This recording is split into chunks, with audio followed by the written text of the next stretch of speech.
11,4 triliun rupiah. Ini bukan jumlah sedikit. Uang tunai sebanyak ini berasal dari penyelamatan aset negara, penagihan denda administratif kehutanan, serta penanganan tindak pidana korupsi sepanjang 2026. Disaksikan langsung Presiden Prabowo Subianto, Kejaksaan Agung menyerahkan uang ini ke negara pertengahan April lalu. Terus terang, ini bukan yang pertama. Pada Oktober 2025, hal serupa juga dilakukan dengan jumlah 13,255 triliun dan 6,625 triliun pada Desember tahun lalu.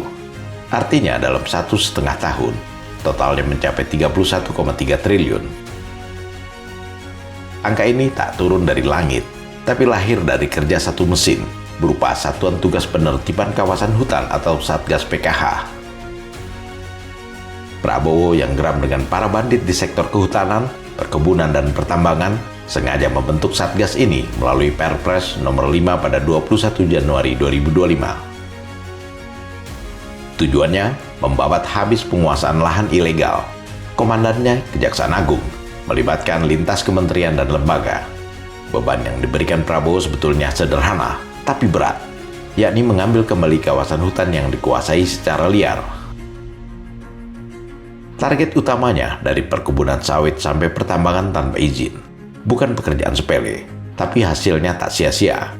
Negara berhasil menyelamatkan asetnya senilai puluhan triliun rupiah itu. Alhamdulillah.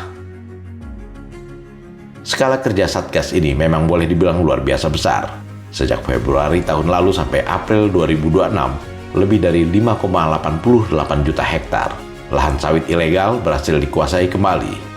Ini mencakup ribuan entitas usaha yang selama ini beroperasi seenak jidat tanpa izin, termasuk di kawasan konservasi strategis seperti Taman Nasional Tesonilo di Riau. Sebagian lahan kini sudah dikelola negara, sebagian lain dikembalikan menjadi hutan konservasi. Asal tahu saja, tak ada ruang dan waktu berserakah-serakah bagi Prabowo. Nilai aset yang berhasil direbut kembali diperkirakan mencapai 370 hingga 371 triliun rupiah. Jumlah ini hampir 10% dari total APBN. Sebuah angka yang jika benar dimanfaatkan bisa mengubah wajah layanan publik. Itulah sebabnya Prabowo tak bisa menutupi kejengkelannya di saat para maling itu berpesta pora. Ribuan sekolah di Indonesia masih dalam kondisi rusak, atap bocor, dinding retak, fasilitas minim. Di titik ini, dana hasil penyelamatan pun mulai diberi arah. Ini angka yang sangat besar. Kalau kita punya bayangan, dengan uang ini kita bisa memperbaiki 34.000 sekolah-sekolah kita di seluruh Indonesia. Saudara-saudara sekalian. Tahun yang lalu kita baru berhasil memperbaiki 17.000 sekolah. Berarti uang ini bisa 2 kali lipat APBN. Yang mana sekolah-sekolah berbelas tahun tidak mengalami perbaikan. Dari pernyataan Prabowo ini, jelas secara hitungan, dana ini bisa menggandakan upaya perbaikan sekolah dalam 1 tahun. Ini bukan sekedar angka, tapi soal ruang belajar yang layak.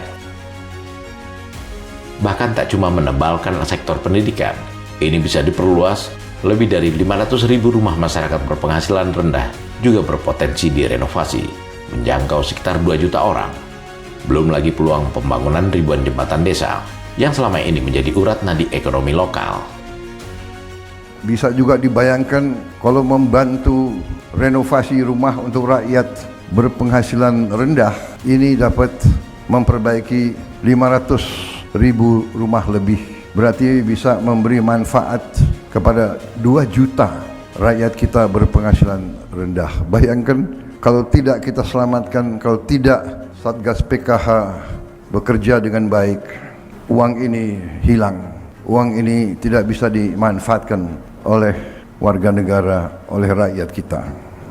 Kalau kita hitung 370 triliun, kita bisa perkirakan semua sekolah seluruh Indonesia kita perbaiki, kita bikin modern, kita lengkapi dengan digitalisasi, dengan layar-layar digital yang cerdas. Kita perbaiki semua MCK di semua sekolah kita. Kita bisa bangun ribuan jembatan-jembatan di desa-desa. Kita bisa bayangkan perubahan nasib rakyat kita dengan penyelamatan uang dan aset yang saudara-saudara telah hasilkan. Di balik angka besar dan proyeksi penuh manfaat itu, ada sisi yang patut diberikan perhatian serius. Kerja Satgas PKH bukan tanpa risiko. Di lapangan ada saja tekanan yang datang, berupa ancaman dan intimidasi terhadap petugas. Kita faham negara kita sangat luas secara fisik untuk memeriksa, untuk mengaudit, untuk mengecek di lapangan. Tidak mudah bagi kita, bagi elit yang ada di Jakarta, di ruangan AC, tidak bisa bayangkan betapa sulitnya bekerja Satgas PKH ini. Dan saya mengerti, saudara-saudara, saya mengerti karena seorang presiden punya banyak mata dan telinga. Saya faham banyak anggota Satgas PKH yang diancam, ada juga yang diintimidasi dan sebagainya. Sekali lagi, saya sangat menghargai pekerjaan dan pengorbanan saudara-saudara. Saudara-saudara, menjaga kekayaan negara, menyelamatkan kekayaan negara adalah sungguh pekerjaan penuh kehormatan, penuh kemuliaan. Ada di antara kita, harus kita akui, di antara birokrasi kita, di antara KL-KL kita, di antara lembaga-lembaga kita, institusi kita, ada pribadi-pribadi yang diberi tugas, diberi kehormatan oleh negara, tapi memakai wewenang dan kekuasaannya justru untuk membantu mereka-mereka yang mencuri dari uang negara. Kita fahami, karena itu saya menghargai pekerjaan saudara. Saudara tergolong orang yang masih punya rasa tanggung jawab yang sangat besar kepada negara, bangsa, dan rakyat kita. Pernyataan keras ini menggambarkan satu hal. Penertiban ini menyentuh kepentingan besar yang selama bertahun-tahun beroperasi tanpa tersentuh. Pada akhirnya, keberhasilan ini bukan hanya soal angka triliun atau jutaan hektar yang kembali ke negara. Ini wujud komitmen negara membawa bangsa ini ke jalan yang benar. Ini segaris dengan tekad Prabowo yang membuatnya begitu galak dengan tikus-tikus negara, parasit-parasit yang sekarang mati kutu dan harus gigit jari. Kita harus pilih, kita berada di pihak yang mana?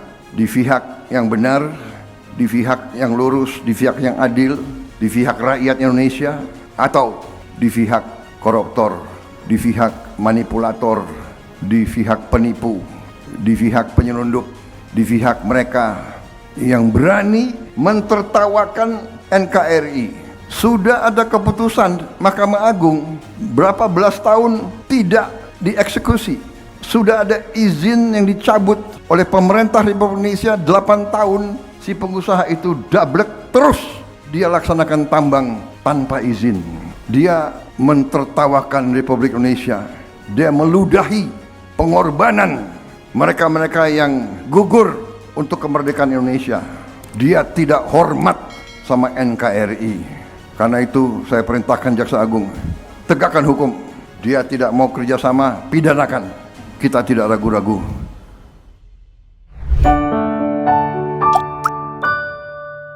Men of our time.